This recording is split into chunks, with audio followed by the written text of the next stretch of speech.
Okay.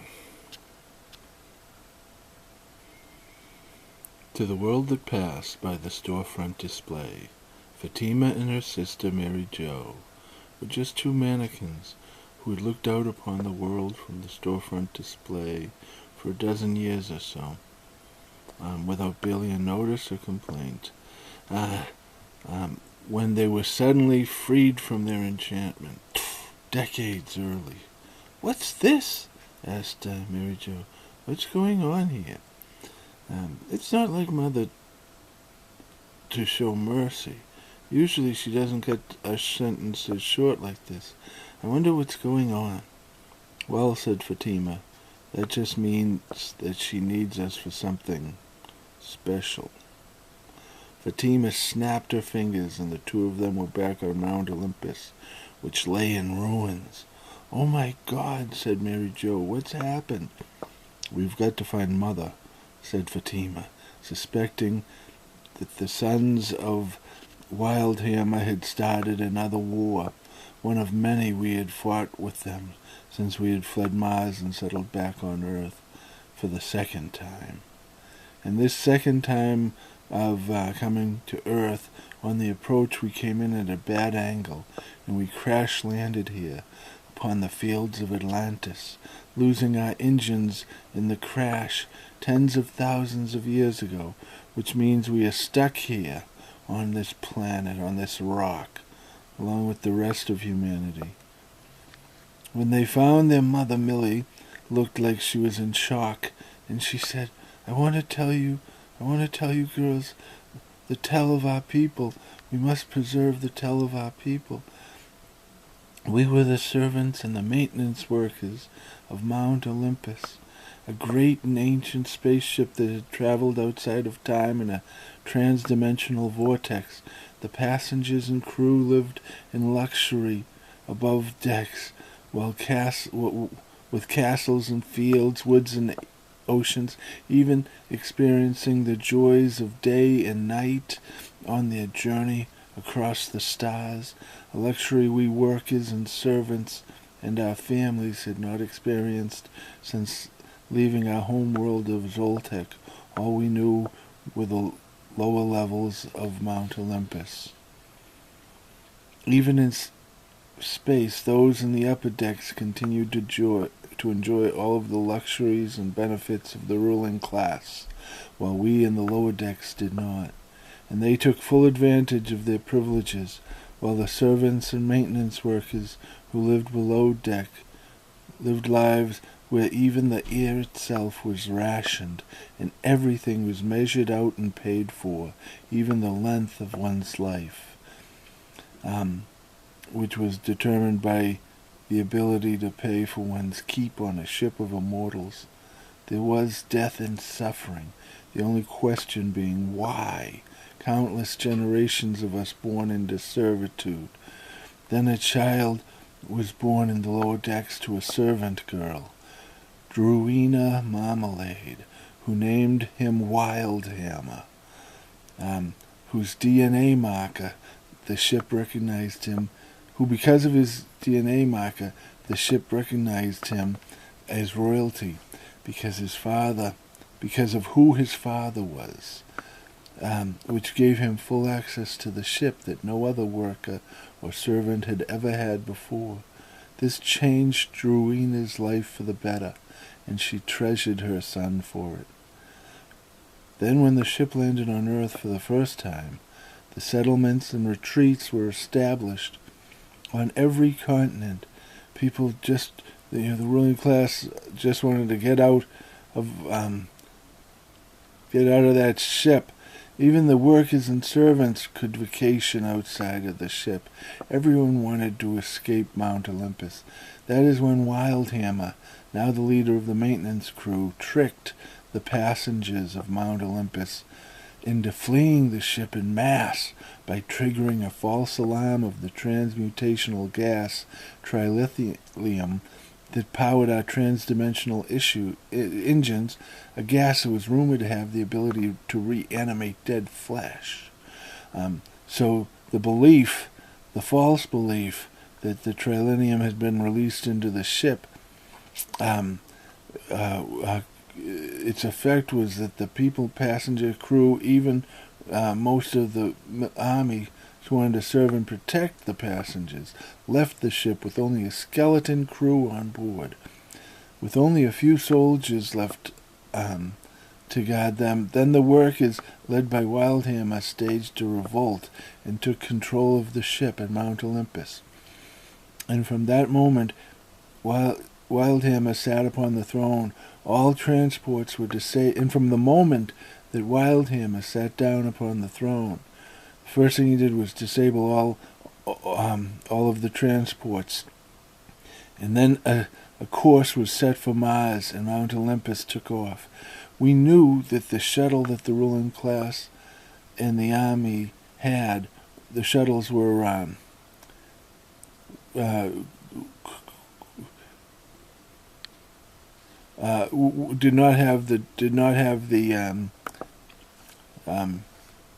could not reach Mars. They would not be able to reach Mars. So that's why we chose Mars, because it had a breathable atmosphere, just like Earth and Venus, and it provided a biosphere and raw materials for a civilization, and it was too far away for the military shuttles to reach, which did not have the kind of range to allow them to reach Mars, to follow us. So we lived quite well for ages on Mars, settling a wild and untamed planet, until we had almost destroyed its biosphere.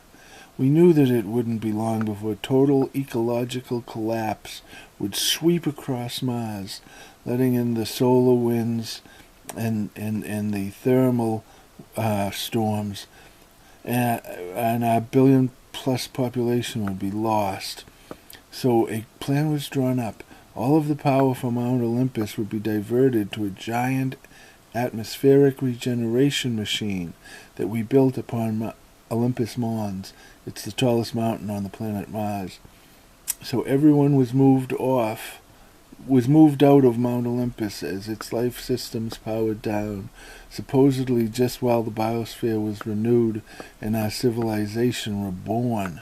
And it was then that the 13 women and 13 men of the ruling Revolutionary Council, each of whom carried the DNA marker that allowed them to access the ship, who called themselves the Children of Wildhammer, seized control of Mount Olympus and flew the ship back to Earth, dooming all of those poor souls who remained behind on Mars to their fate, as the biosphere eventually collapsed and all life upon the surface of Mars ceased. When we reached Earth, we found here on our return to Earth was a humanity that had retreated back into the Stone Age.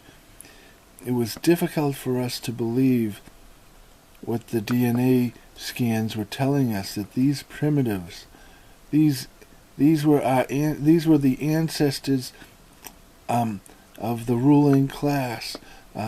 They had been our social superiors, and now they believed our science to be magic, and they worshipped us as gods. The re-entry of our ship was turbulent, and we did not slow down until we hit the ground. We later discovered that the crash had torn the transdimensional engines from the ship, releasing the transmutational gas, trilithium, that powered our transdimensional engines into the atmosphere and triggered massive mutations among the plants and animals of our planet, as well as reanimated the dead, hideous abominations, and some were rumored to be the reanimated flesh of the dead. Zombies now walked the earth until the transmutational gas, trilithium, had fully dissipated from the atmosphere, so the already primitive society that we had found fell even further into prehistoric hunter-gatherer tribal groups. Meanwhile, on Mount Olympus, the 12 women and 12 men had broken up into 2 camps. The 12 women were mostly focused on science and mastering all of the toys now available to them as the new rulers of Mount Olympus in the libraries and universities across the upper levels. And they formed the daughters of Druina Council on Mount Olympus, while the 12 men formed the Sons of Wildhammer Council, and they were mainly focused on pursuits of pleasure and indulgence, and acting out like the gods that the people outside of the ship believed them to be. As humans' civilization arose outside the ship, Atlantis became a light unto the world, a civilization that existed to serve the gods of Olympus. Without engines, Mount Olympus isn't going anywhere. So when the fields of Atlantis began to sink long ago, Mount Olympus sank right along with it. And now it sits at the bottom of the sea as well. Today, few of us choose to live on Mount Olympus full-time. Most of us just pop in on occasion to attend council meetings. The daughters of Druina Council, while the men form or the combined council, which would meet to settle disputes between the two. But mostly, the Sons of Wildhammer left Mount Olympus to the daughters, except when votes were held, decisions made, and to benefit from the science and medical pods that gave the typical citizen of Mount Olympus a lifespan of 1,000 years or more, depending upon their rank. Those who choose to live on Mount Olympus full-time are mostly women. Fatima and Mary Jo thanked their mother Millie for sharing their people's tell with them. Then they gave each other a look. The people's tell was something that every child learns in school. Why is Mother acting like this?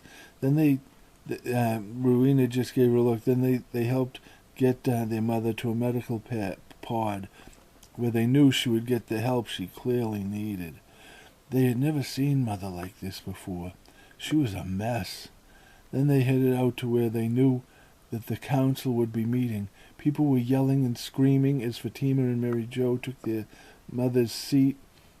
We were attacked by the mortals inside of Mount Olympus. They have no respect for knowledge, no love for science. We should release the tanks of transmutational gas, trilithium that are stored in the lower decks, and transform their world for them, give them something to scream about. So Fatima rose to speak. The mortals are good people, she began. They did not do this. They cannot enter Mount Olympus, not on their own, not without assistance and betrayal. Are you accusing? No, but someone did, said Fatima, and they brought along some mortals with them. I pledge to you, good citizens, that I will get to the bottom of this and punish whoever among us granted the mortals access to Mount Olympus. Fatima knew the dark secret that once the ship had scanned the mortals, it would have found the DNA marker that all surviving humans carry, and from that moment those scanned would then be able to enter Mount Olympus on their own at will, and they could bring others with them, increasing their numbers exponentially. The humans outside of Mount Olympus could take over, and Mount Olympus would be undefendable as everyone would have the key to it. This is an unmitigated disaster, thought Fatima, but she didn't want to frighten her sister or the others more than they already were. Could this be how the age of gods ends? She thought, no, not if I have anything to say about it. Despite Fatima's best efforts, the tanks of transmutational gas, trilithium, were released by the others in the atmosphere, triggering a quantum quarantine of the ship. No one in or out, as the gas spread out and traveled the globe, transmuting, mutating, and reanimating the dead.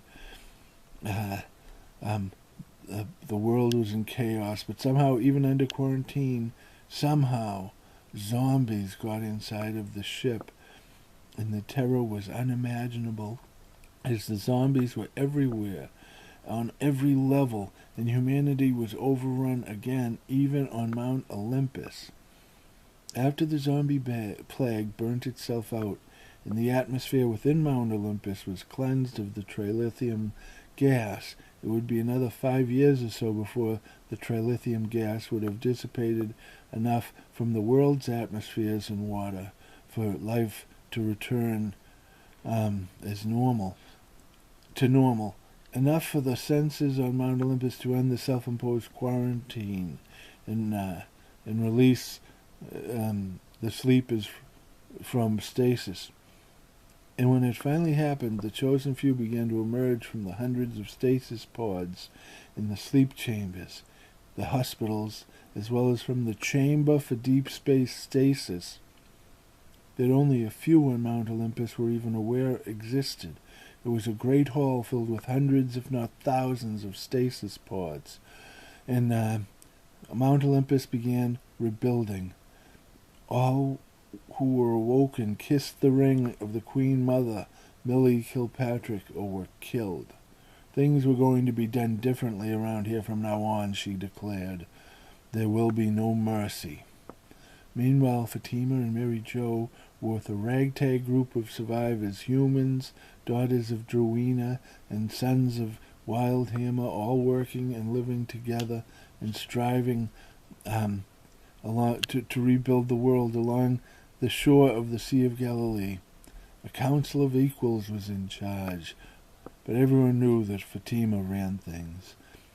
She oversaw a community of 1,000 survivors, a major dig going ever deeper into the earth, as well as a military outpost of several hundred soldiers. Yes, indeed, she was very pleased with herself as she oversaw the work, the great work. Do you think Mother had anything to do with this? Asked Mary Jo. I would put nothing past that woman, said Fatima, as they washed their dirty clothes by hand down by the sea. But for now we must focus on surviving and getting back to Mount Olympus. But you said that wouldn't be for 10 years. How are we going to survive out here for 10 years? Asked Mary Jo. One day at a time, Fatima said. One day at a time. Do you remember when the others in our group here all asked me why I had led everyone to the Sea of Galilee? Asked Fatima. Yeah, said Mary, though. Well, it was because of this map drawn by the mathematician Kona Kai, who believed that the original human settlement that the passengers and the military built here on Earth when Wildhammer stole Mount Olympus from them and sailed it to Mars, dooming them all, is not located near Turpenpendi, like we have always been taught to believe, but is in fact located right here on this very spot. And what that means is that we might be standing atop a fleet of shuttles and lost technologies, closely guarded by the ruling class, that only the ruling class and military from our home world had access to. Oh my God, said Mary Jo. Right, said Fatima. Kona Kai compensated for continental drift and the movement of the stars in the sky above, like all the other mathematicians had done, but she also had a theory that the force field that protects Mount Olympus is what is causing it to sink. We sank Atlantis, said Mary Jo. Yes, said Fatima.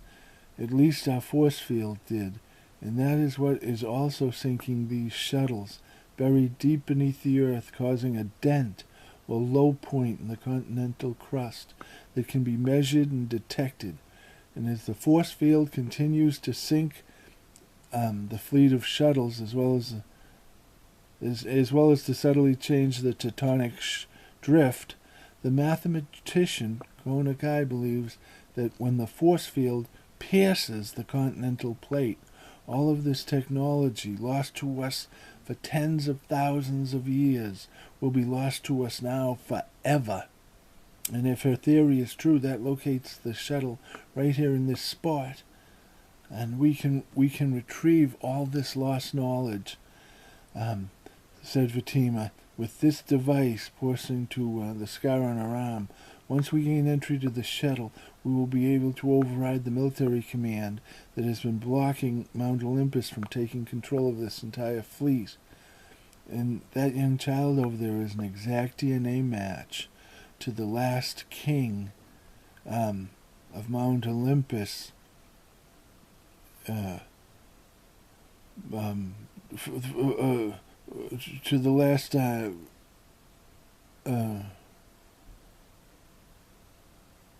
is an exact match of the last king of Mount Olympus. We found some of his DNA years ago. Do you mean, could that be, is that the clone of Wildhammer? Yes, said Fatima. We found some of his DNA years ago, and we have been bringing him back every generation since then. When sitting in the throne room, even the military-related subroutines respond to his command.